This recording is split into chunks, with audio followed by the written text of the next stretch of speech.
Sveiki, kaip matom, Tomas Belskis rašo: sveikas, padaryk video apie savo maitinimo bloką.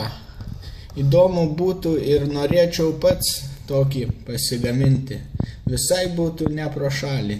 Gal ir ne pro šalį, kol vis negaliu niekaip sukurti naujų dalių 3 speaker arba stiprintuvui, tai kodėlgi ne, bent jau kažkam reikia šito. Tai štai, maitinimo blokas. Gražu, nelabai iš tikrųjų. Tai vat, nuo ko čia pradėti? Išėjimai čia yra pliusas ir minusas. Lievas RC jungtis prisuktas dar lievesniais medvarščiais, kurie nupjauti, kad nebūtų aštrus. Seniai dariau, seniai šitą aparatą. Čia nesenas modas, išėjimas krovimui, kadangi čia tam pačiam korpuse yra dar ir švino akumuliatorių kroviklis. Galim pasirinkti 4 V akumą, 12 ir 6 krauti. Ir srovė krovimo, čia, manau, savaime pasako. Šitas jungiklis viską. Šitas reguliuoja išėjimo įtampą reguliuojamam maitinimo blokui. Skremulys. O šitas dar tiksliau pareguliuoja mažose ribose, veikia, kažkaip neypatingai gerai, bet galima užtaikyti. Čia skalė, kuri ne per seniausiai padaryta. Rodo labai tiksliai iki kokių 19 V, paskui truputį grybą pjauna, bet nedaug. Ypač kai aukšta įtampa, tai ten jau nelabai svarbu. Čia ventiliatorius negražiai išoriai sumontuotas, kadangi tais laikais neapgalvodavau visko normaliai. Čia labai graži maitinimo jungtis, kuri turbūt pasislėpus tamsoje visiškai. O čia jungikliai, šitas jungia maitinimo bloką juodas, o raudonas jungia kroviklį, kaip sakant, jie visiškai atskiri. Taip, tuoj nuimsim viršų ir parodysiu vidų. Bum. Turim vidų. Viskas iš esmės sumontuota, kaip čia pasakius, oriniu montažu. Va čia ant šoninės sienos yra 24 V impulsinis maitinimo blokas iš spausdintuvo. Duoda 1 A, 24 ir 3,3 V, bet 3,3 tai greičiausiai net nepanaudojęs niekam, nes nereikia tiesiog. Čia va po šitą bjaurę skardą yra transformatorius, kuris maitina į kroviklį. Taigi visai atskira čia mūsų jungiklis, saugiklis, matot, ant gilumoje. O pats įkroviklis va šitam tarpe, gaila, kad taip tamsu. Nors vidurys dienos.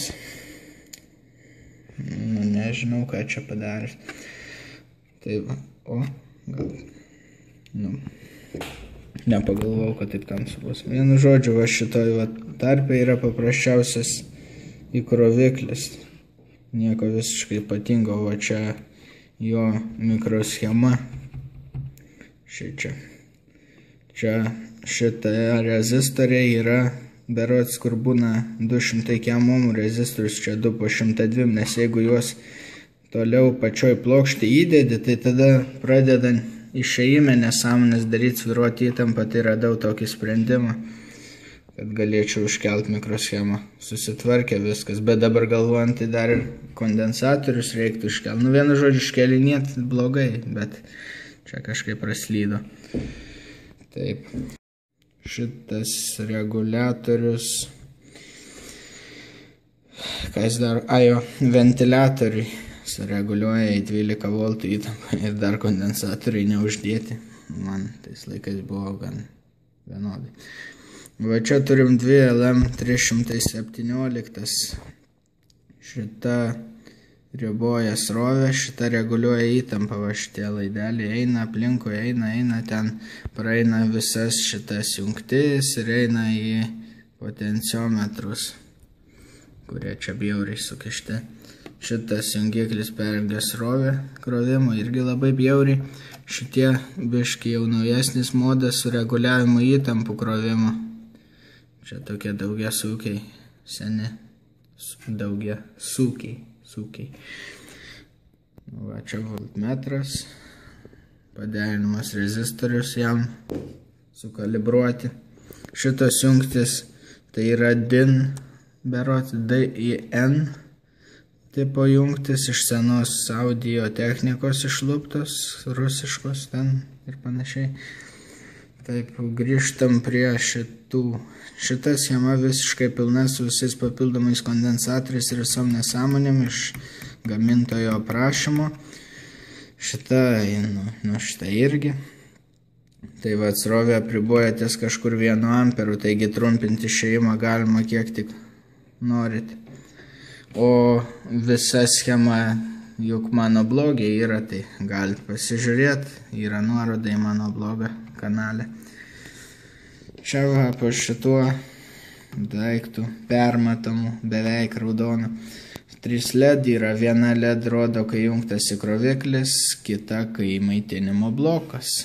O trečia pajungta, kad kai vyksta srovės ribojimas, jinai pradeda degti. Ir neseniai tik sugalvojau, ją tiesiog įmontavau. Fokusuok tugi. Ir ko tu. Va čia va, tarp to, tarp išėjimo ir įėjimo pajungta. Pliusas prie įėjimo ledo per rezistorių, o minusas prie išėjimo srovės ribojimo mikroschemos. Ir kaip tai veikia? Paprastai, kai riboja srovę, jos padidėja įtampos kritimas ir tada bum, užsidega LED. Gali būti, kad kiek pavėluoti, bet to nesijaučia. Tai vat, toks vat mano tas maitinimo blokas. Darytas tikrai seniai, jau nežinau kokiais metais, gal 2011 kokiais ir panašiai. Sunku pasakyti. Bet grinai iš besimėtančių dalių, čia iš vis mažai kas naujo yra naudoti, kondensatoriai, viskas naudoti, šitas reguliatorius net iš kažkur išluptas, tik mikroschemos pirktos, bet ir tai pirktos kažkokiem kitiem tikslam ir taip bum, žiūriu, oi, turiu dalių ir susimečiau viskas. Kažkaip gavosi viskas. Šitie trantai irgi buvo pirkti kažkokiam audio naudojimui, bet pamačiau ant kiek jie trantai, tai apsigalvojau. O toks bendras vaizdas. Tiesiog maitinimo blokas. Šitie aišku išsitraukė, jeigu dar, Ir dar, nelūžkit niekas. Dar šitas jungiklis, pamiršau apie jį pasakyti. Jisai perjungia voltmetrą tarp įkroviklio ir maitinimo bloko. Tai kai gali abu prietaisai veikti vienu metu ir abiejų įtampą galima stebėti perjunginėjant. Tuo pačiu, kai veikia vienas perjungus į kitą padėtį, atjungti prietaisą galima. Savame suprantama. Nu ką, kaip ir viskas. Turėčiau dar pasakyti, kad stengsiuos kuo greičiau sukurti kokį video iš savo dabar einančių serijų. Tai labai nepykit. Ačiū, kad žiūrėjot. Jei patiko, prenumeruokit, užeikit į blogą, pažiūrėkit schemą, pasakykit, kad nieko gero. Ir viso, sėkmės.